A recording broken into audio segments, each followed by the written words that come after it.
This is the second of a two-part program recorded live in Los Angeles. On this episode, you'll hear from 3 film teams featured on the Oscars documentary shortlist.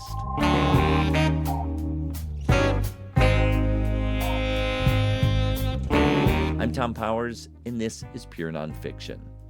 Last week, our podcast partnered with the entertainment newsletter The Ankler for a live event at the Culver Theater. On this episode, we'll talk about Still, a Michael J. Fox movie, and Bobby Wine, the People's President. But we start with the film Going to Mars, the Nikki Giovanni project. It profiles the poet who was a key figure in the 1960s Black arts movement and has been a vibrant voice ever since. I don't remember a lot of things.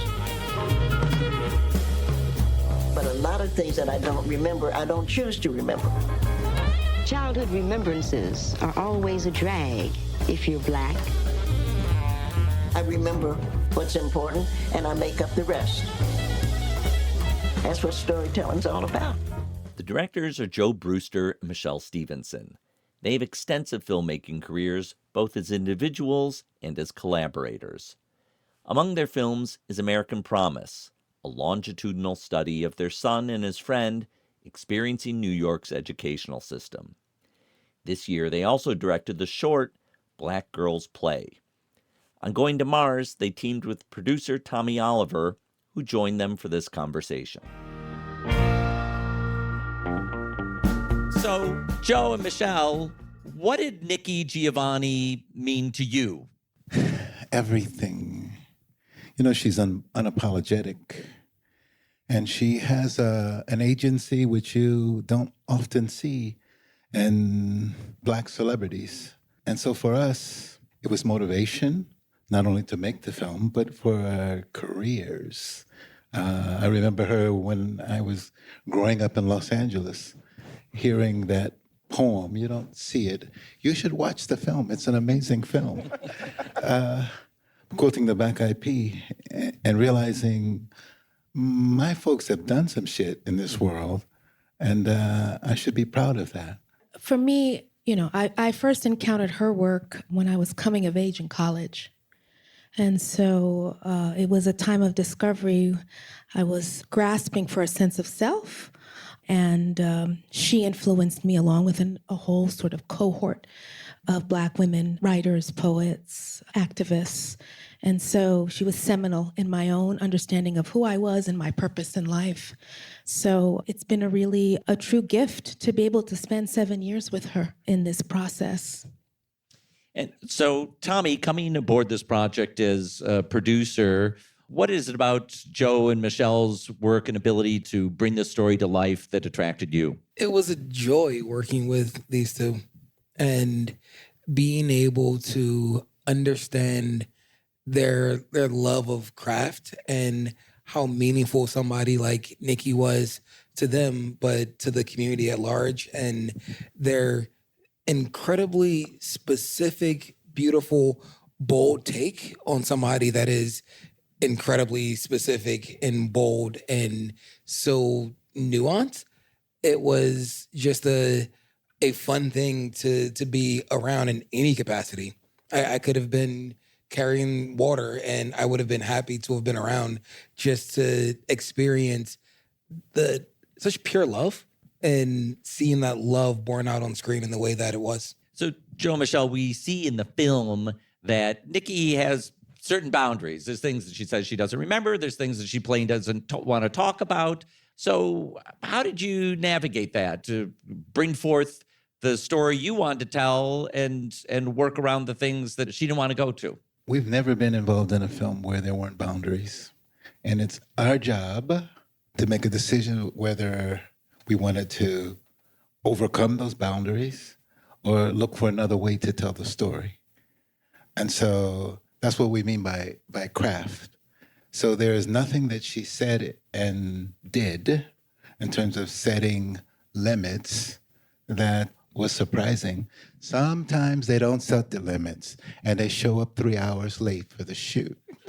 But in her case, there were clear boundaries and we found ways to supersede them. Yeah, I have to say it was actually a gift, and I was grateful for such clarity. It's part of also what I respected as a filmmaker, because then it challenged me to change those, figure out with those boundaries, how do we turn boundaries into opportunities? And they became really creative opportunities where we took things to a whole other level and looked at her poetry. In some ways, she sort of forced us to look at her poetry as part of the storytelling and her own evolution as a person. So in some cases, she didn't have to say anything. Everything was in her poetry. All the vulnerability, her experiences as a child. And in some ways, it really channeled us to use the poetic device in a cinematic way that I feel hits on so many levels.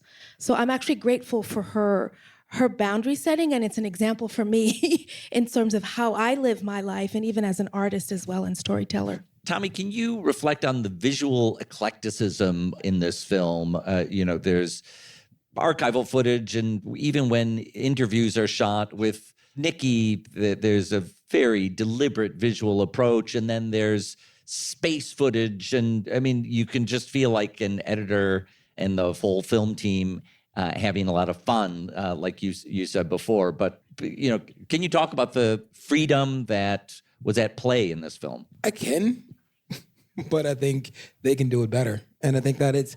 Yeah, I mean, I think I'd love to hear it from the two of you, because for me, it was, again, watching them see these things come to light was incredible. And my job was to just support and maybe push a little bit more when they forgot what they said they wanted to do. But it was really what they wanted to do. And so I don't want to speak for them. So when we envisioned this film 7 years ago, we said, we're going to make I'm Not Your Negro meets Kurt Cobain montage of heck. And what I mean by that is that there are multiple layers of storytelling, multiple parallel narratives, and we wanted them to talk to each other. So when you say that these things are happening, there's also a communication between the archival, the performances. What else do we have in this film, Michèle? Well, there's archive performances, the poetry, and the interesting about the archive is there's archive that people have never seen before. There's archive of home, family, Black life from across the country. And then there's archive that is iconic, that we deliberately and very intentionally use, but in a totally different way. It forces us to see those moments in different ways. An example of that is the Birmingham bombing. The way we land on that, we actually land on that from space to the actual removal of the bodies of these young women, these young girls out of the church. And it's a whole other sort of level of understanding on an emotional place that we take this journey. The one thing I want to say about sort of the editing is that we were very intentional about bringing our own sort of cultural sensibility. Sometimes it's like jazz, the cutting. Sometimes there's call and response, where the conversation between James Baldwin and Nikki Giovanni is responding to the archive of poetry that you see before the scene. And all of that is in play in polyrhythmic sort of editing spaces where, for me, it felt like being at home, being from the Caribbean. Joe, you can talk about your church experience, but this is sort of what was informing how we were telling the story. See what I mean? You've been bringing this film to audiences for months now, and I'm very curious how different audiences receive the film. There, is a audience of a generation who grew up with Nikki Giovanni, and then there's a brand new audience, and there's some people may vaguely have heard of her and now are getting an education. So what's that been like? Well, I would say Berlin is one experience, Denmark is another, but they all are the same. Some audiences emote more, some less. But when we those Danish audiences are really emoting, right? I know there are a few Danes in the audience. But the reality is the cutting style causes a reflection on what's being said that really resonates across audiences. through the specific comes the universal. So this is specific, but this is our culture, and it's resonated on most of the places. Yes, people who have a Black Atlantic cultural experience, all Americans do, but Black Americans a little bit more, see the jazz earlier. But the reality is we are trying to make a film where we use editing style, complexity, tone to make really people think about their own personal experience. Michèle, any reflections of the way audiences have received the film? What's been your favorite screening? I mean, I've enjoyed all of the screenings, and I have to say that the love that we've received from wherever we've been has been quite overwhelming. I mean, you put a film out there knowing that it's moving you, and then you share it, not knowing what the reaction is going to be like. And I'm just grateful with how it's resonating. And as Joe said, it's really resonating across audiences. Because again, I think there's part of the story, everyone can come in and understand it or feel it with their own baggage, because that's what art is, right? When you do a piece of work and other people come and see it, they come and react to it and bring what they have in it. And if the piece is strong, it means that I will be moved. It may be a different meaning than the person next to me, but because there's sort of this aspect of art that is not even verbal, there's this an emotional aspect to it that I think resonates. And so I feel like what I feel is that there are elements of that in this film that touch everyone. So last question, what does Nikki think of the film? So I was having tea with Nikki in London, remember? And I asked her this very question, and she loves the film. And you're never going to guess what she compared the film to.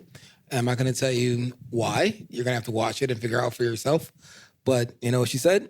The Godfather. That was her comparison. You might have to watch it a couple times. Well, tell your friends, it's streaming on Max starting on January 8th. And while you're at it, check out Black Girls Play also. Big thanks to Joe Brewster, Michèle Stephenson, and Tommy Oliver. Thank you. Thank you.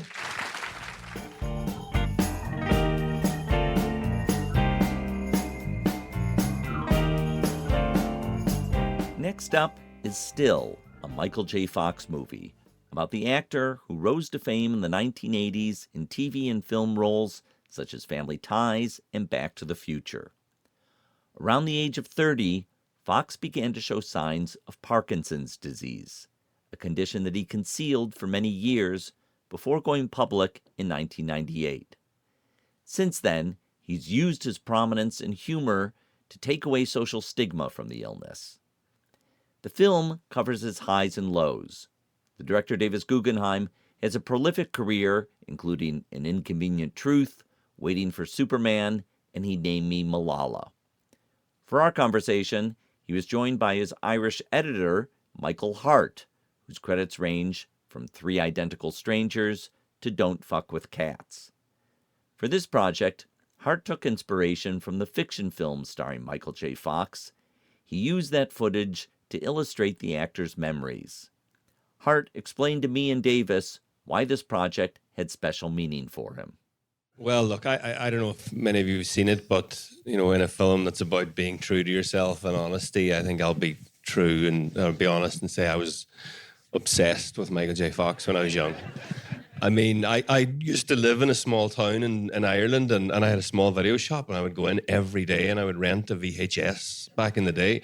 And it would be with Michael J. Fox in it. And What's I would a VHS? VHS, videotape, and I would watch movies just because he was in it. You know, that was the draw for me. I was a bit like him. I didn't have that many friends in school, but I got obsessed with Michael J. Fox and his movies, and particularly Back to the Future. I got hooked on that one, and I still am to this day. I mean, Davis loves me telling the story, so I'll tell it, but I have a picture with Michael J. Fox in a DeLorean at Comic-Con, me and him. Michael J. Fox doesn't know any of this because I wanted to get the job and didn't want to come across as a weirdo. And one day Stalker. and there's a point to this story, but Stalker by documentary. Yeah, it was a long road to get an autograph from Michael J. Fox. But I woke up one morning and there was a box outside my house from eBay, and I didn't know what it was, and I opened it and I looked, and it was a hoverboard from Back to the Future 2. I thought, well, who sent me this? And then it clicked that I bought it online one night when I was drunk and I completely forgot. So this is who you're dealing with. So I kind of became so obsessed with them as the reason I became an editor. This isn't a joke. This is true. And I got a job on 3 Identical Strangers, and we cut that documentary like a Michael J. Fox movie. And then Davis Guggenheim showed up and decided he was making a documentary about Michael J. Fox. And somebody came along and said, well, look, if you need an editor, there's a guy, he's good at editing, but he's really good at Michael J. Fox stuff. So that's how I got the job. But Davis isn't a super fan, sadly, so... He's a good director, though.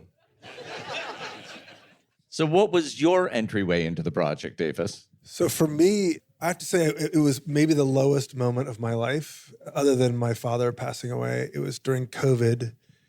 This is about 3 or 4 years ago. And I remember being depressed.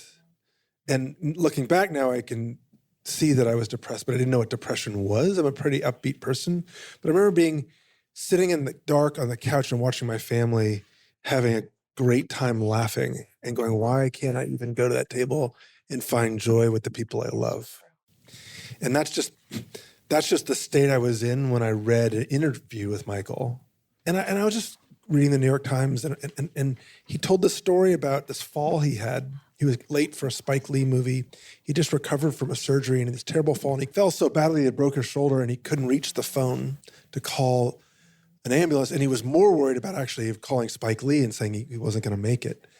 But his writing was, of course, witty, because he's a very witty guy, but it was also very poignant and had some deep and profound things for me. And I think that's what you wish for as a filmmaker, is a film that calls you in some way. Lauren talks about it a bit, that you just want a film to grab you and help you. And in the telling of it, maybe you get, as a human being, become a little bit further along in your journey. So this film, you've got a wonderful storyteller at the center of it. You got this wealth of material to draw from. What was the hard part about making this film? Well, you didn't mention a stalker from Ireland. Yeah, it was the easiest job I ever had, was looking through Michael J. Fox material for 6 months, I think it was. I got paid to do it. But the truth is, I kind of knew the material inside out before we started the project. You asked me the question. I know, but this is, Sorry, carry on. What was the hardest part? No, seriously, The hardest part of this is the hardest part, I think.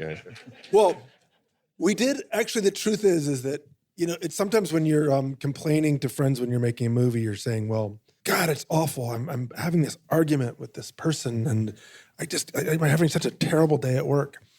And the truth is that I look back, and Michael, Harte, and I had battles every day. And out of those battles came something pretty wonderful. And the battle was, among many things, and was never mean or vitriolic, but when I turn my head, you make a face. Anyway, the problem with films, and Thom, you know this well, is that when you're telling a story and there's a tremendous amount of retrospective, and people lean on recreations. And it's the sort of wonderful opportunity that documentaries have, but it's also this thing that we kind of overdo, and sometimes... It's hard to get right. It's really hard. I've done it wrong. And so, but when we were talking about some of these scenes, a good example is when Michael J. Fox gets the scene for Back to the Future. And my idea was to do a recreation, and I was in LA at the time, and I would work with a storyboard artist, and I'd storyboard that scene, and I would send them to Michael, who's in London. And then I'd go home and go to bed, and I'd wake up, and I'd get a QuickTime on WeTransfer. And you tell this part of the story. Well, as David said, our battle, it was a very, very healthy battle, and one I cherished looking back at the time. It's always difficult, but I was pushing against the recreations because I was like, you cannot recreate Michael J. Fox. It's just not going to happen. Also, I have experience of films. I've worked on some where it works and some it doesn't. 3 Identical Strangers it served a very good purpose. And sometimes you do it and it's not serving any purpose, but you're just covering stuff because you don't have the material to do it. And people go there and it's not creative enough. And I think you have to push it creatively. And in fairness to Davis, he said, look, we'll do this, but we need to go somewhere else with it. And I think when you shoot a lot of that material, what happens is you end up looking at the back of someone's head. You can never show their face, and I find that becomes very distancing. And because you just want to connect with someone's eyes, it's the number one way you connect with someone, I think, anyway. And you definitely can't show his face because it's Michael J. Fox. He's one of the most recognizable people in the world. There's only one Michael J. Fox, trust me, okay? And so we had created this scene where he was getting the script for Back to the Future, but it was a lot of backs of heads and stuff. And then one evening, maybe with a couple of too many coffees, I thought, you know what, actually, I know a scene from, in my memory, I'd remembered it because, like I said, I knew all the material. There was kind of method to the madness. And I knew there was a scene where he was in Bright Lights, Big City, and he was flicking through a couple of pages. And I thought, well, what if we put that in instead of the recreation or mix it? And I put it there with a piece from his audiobook. We use his audiobook as a kind of spine to the documentary and the story of the past. So I put that with the picture of him, and it recontextualizes that shot. And it was kind of good. I was like, oh, this is kind of interesting. Maybe I'm getting carried away because I like Michael J. Fox, and Davis might fire me if this doesn't work. But then I added the piece of music from Back to the Future where it goes, diddle-diddle-din. It's a kind of famous motif that maybe I'm the only person in the building that knows it, But I can hear people in the theater when that scene happens, and they kind of go, "Oh, it's Back to the Future," and so I created a wee transfer QuickTime, sent it to Davis, and said, well, "What do you think?"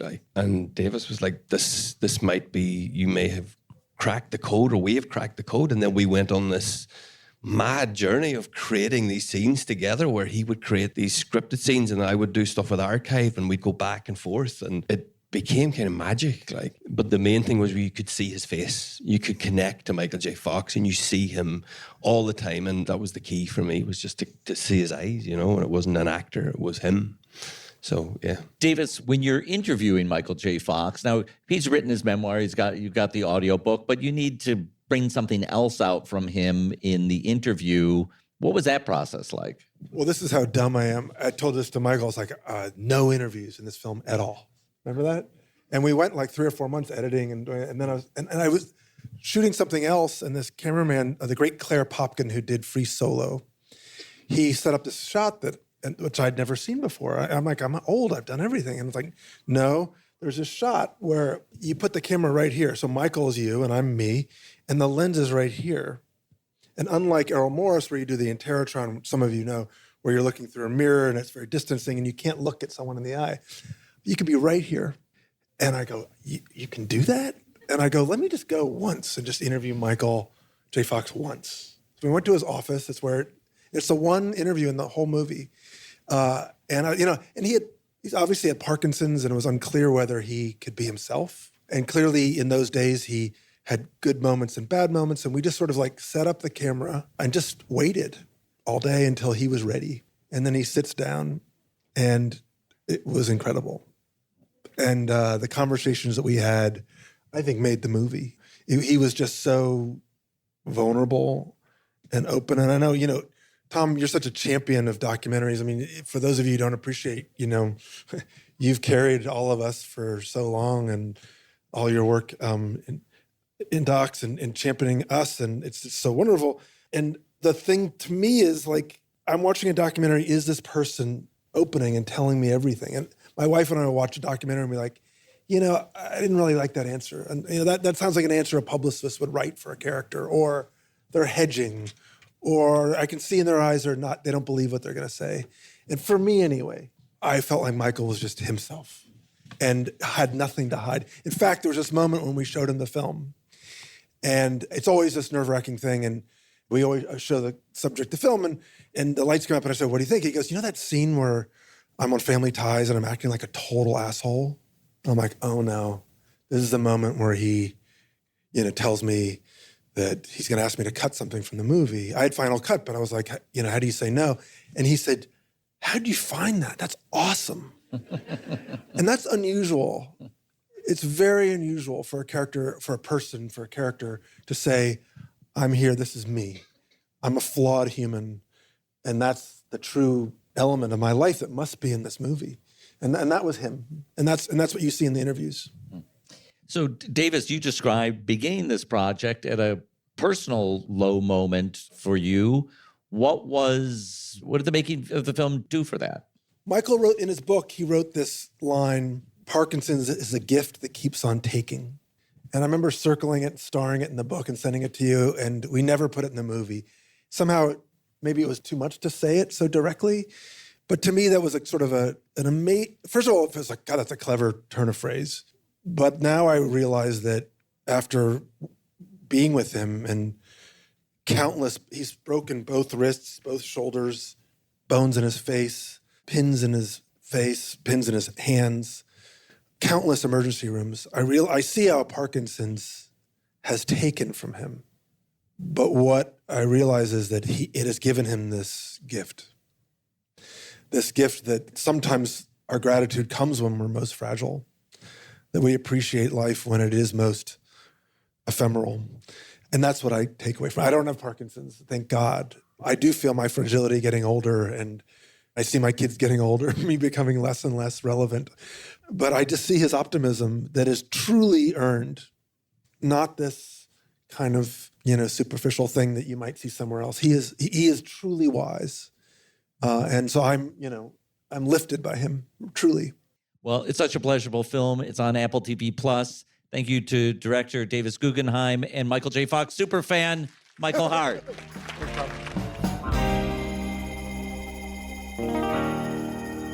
The final film in this roundup is Bobi Wine, the People's President, about a popular musician who ran for parliament in Uganda, defying the authoritarian regime that's held power for over 3 decades.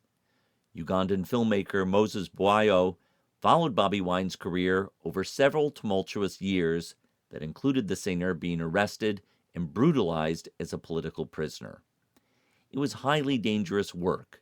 During filming in 2020, Moses was shot in the face with a rubber bullet. In our conversation, Moses is joined by Barbie Kyagulani, the wife of Bobi Wine, who's central to this film. Barbie is an author and founder of the NGO Caring Hearts Uganda, dedicated to empowering girls. She and Bobi continue to live in Uganda, but she was able to join us in Los Angeles. So, Moses, when you started filming this project years ago, what were you expecting? I mean, could you have possibly anticipated that it was going to turn into the multi-year journey that it became? Wow. When we started this project with Christopher and I, and following Bobi and Barbie, we at first, we thought we are making a film about this superstar musician turned politician. And, we had no idea where it was going to go. But very quickly, we knew, him as a character is just a charismatic guy and very interesting. And he had gotten into parliament in Uganda and he was asking all the youth to get involved. There was really something there. And I myself, I had never voted at that point. And I was, considering to vote after hearing him. And but over the years, 6 years down the road, it was a totally different story. He had run for presidency, won an election, and stakes high, and, lives changed, including my own. And, people close to him have disappeared. And So, Barbie, what did it mean to have Moses come in and be filming with you? And how did it change for you? Maybe at the beginning of this project, it seemed like, well, Moses is going to film until the election is over, but then it keeps going. So we met Christopher at his daughter's wedding in Malta. He invited my husband. The co-director of the film.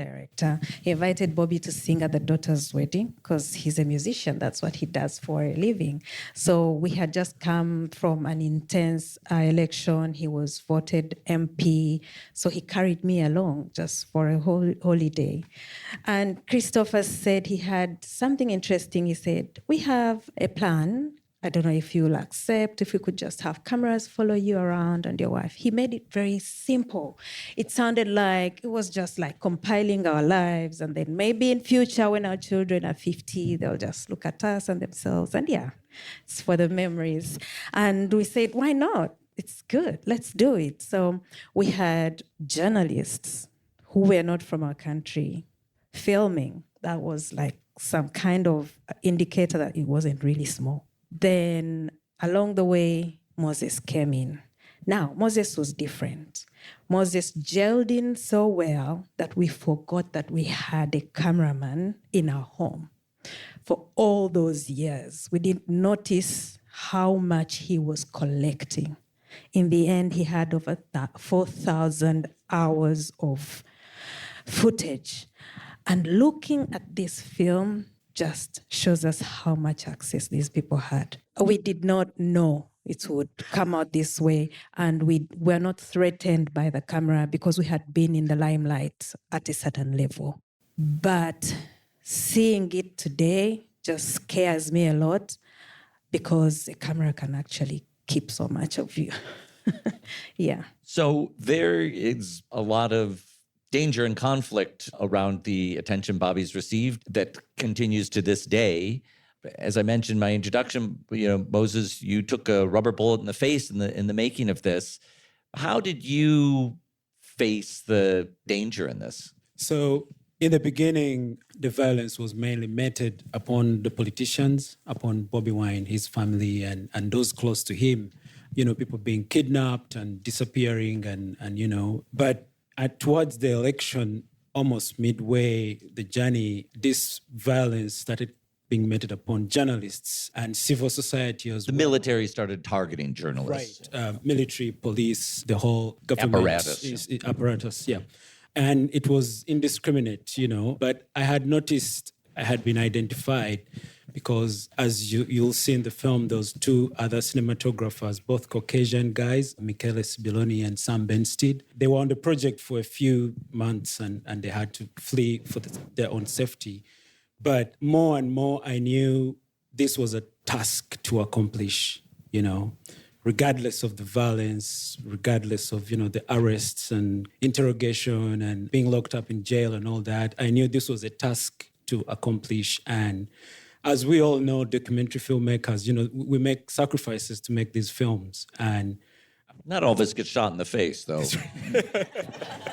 Exactly. That's right. But I felt like I had to finish this task. And yes, dedication to the craft, but also this was a moment in history of our country that a whole generation was standing up to a 37-year-long dictatorship.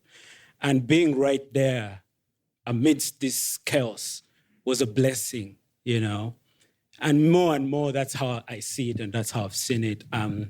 Because, I would have said, no, I'm done. But, I was even more encouraged to carry the task forward. And I've not seen people as brave and kind and honorable as Bobi and Barbie. They are just, and I'm not saying this because she's here, no. They are just the most incredible people and just committed to democracy and change and the betterment of others, selfless. And I thought we have to highlight this story of the country and the people. I think what Moses is not saying about himself is that our country has the young people below the age of 30 are over 85% of the population. So 85% of the population are 30 years and below. So they have a leader in Bobi, and he was calling out all the youth with their talent to contribute to the betterment of our country. So I am sure Moses, along the way, felt like it was his duty to use that camera to play that part. So he was recruited. And the Moses that came in to just film was not the same Moses that walked out of our home. No, he was very, very different. He is very different. Yeah. I wish I was filming him instead. So, Barbie, talk about right now in Uganda and what are the stakes for you and Bobby right now? And what does it mean to have this film out in the world? The first question, the camera stopped rolling, but the torture, the disappearances, the murders, the imprisonment without charge still goes on. Just yesterday, we had a renowned pastor almost murdered. His driver was shot at 13 times. Then he was waylaid on his way home, and his driver shot at, and he was not touched. He is a political pastor. He has a big following. So that happens, is still happening. We are losing lives, and we are close to another election. We have young people being arrested and raped. Men are being raped in the cells. Young boys, intentionally. The ladies are being raped both ways. And then they are released on the days when they are really sick. And the police gives the reports just the way they are. These are rape cases. We have all the reports, but we don't have a court to go to because the courts are their courts. We have leaders being coerced to join the NRM and leave the people. We have MPs being arrested and charged for cases which are fabricated and kept for over how long? 2 years? For over 2 years, they are in military confinement, they are not in parliament, and nobody is saying anything. The courts are very slow. Some we do not know where they are. Some people are still missing. We are demanding for their release. But where are we today? We are still demanding that justice comes to everybody, regardless of whether they support us or not, because we need sanity in our country. Where do I see this film take us? This film has already done the bigger portion of its duty. The world has seen Uganda for what it is, the good, the bad, the ugly, unfiltered, uncensored. And we're grateful to Nat Geo for giving us that platform. And we're grateful for everybody that has come out to watch it. And we are very grateful for everyone that has told their friends and families to go and watch the film. We just need the world to know what is happening back home, because our government has been in control of what comes out of our country. The media, they censor it, they clean it, and then they have people in Washington clearing their image everywhere. But this film has no control over it. Nobody has control over it, and at least it's doing its part. So we are grateful so far. Very grateful.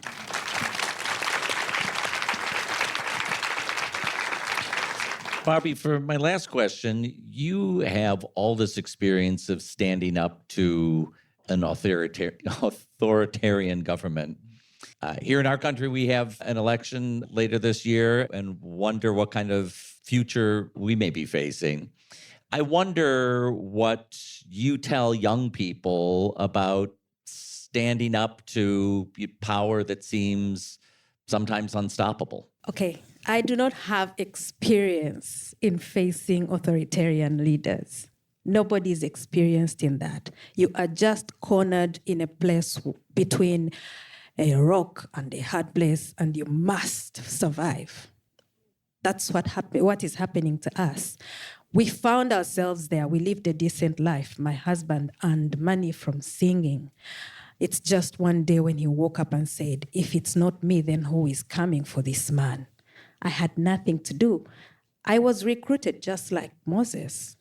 I had to play my part, and that's to support him, and also to encourage the wives of those leaders to support their husbands, because that's the biggest part they could play. Now, I don't know about your election. Stay out of it. What I know, though, is that they call the young people out to vote. I see that a lot. They say, young people, this is your country, come out and vote. Well, our people would love to vote.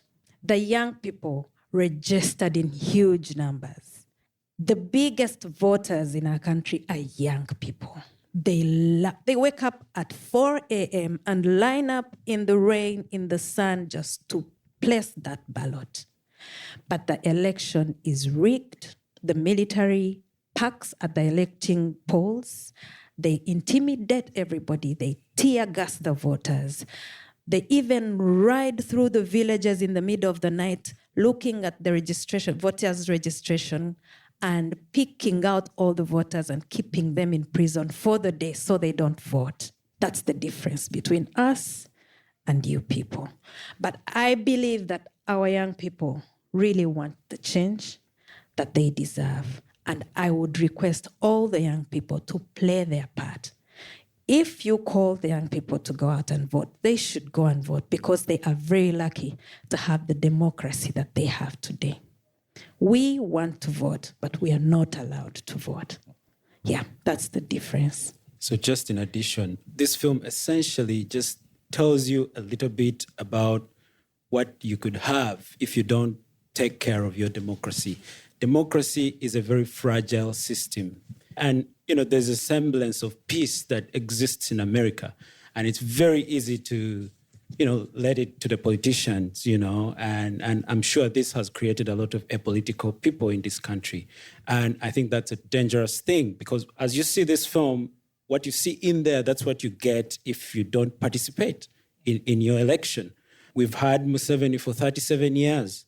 Yes, every 5 years he organizes elections, but they're not really elections. It's just a rubber stamp, to continue another 5-term and then please the West, America gives him $1 billion.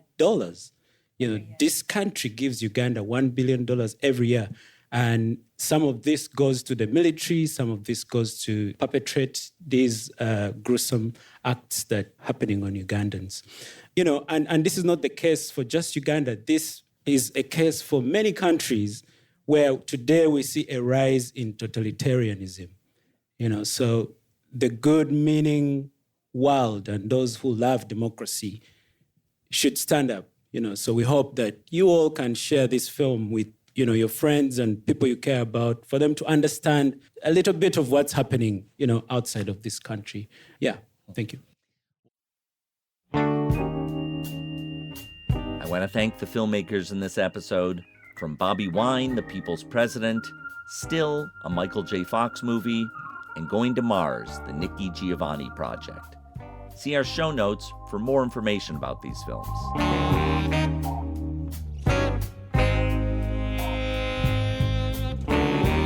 Thanks to the team at The Ankler, especially Janice Min and London Sanders, for inviting Pure Nonfiction to partner on this event. Thanks to our podcast team, series producer Hannah Norden-Swan in Helsinki, and marketing manager Bella Racklin in Los Angeles. The music is composed by Andre Williams, and our executive producer is Raphaela Natehausen. I'm Thom Powers, finishing this episode in Montclair, New Jersey.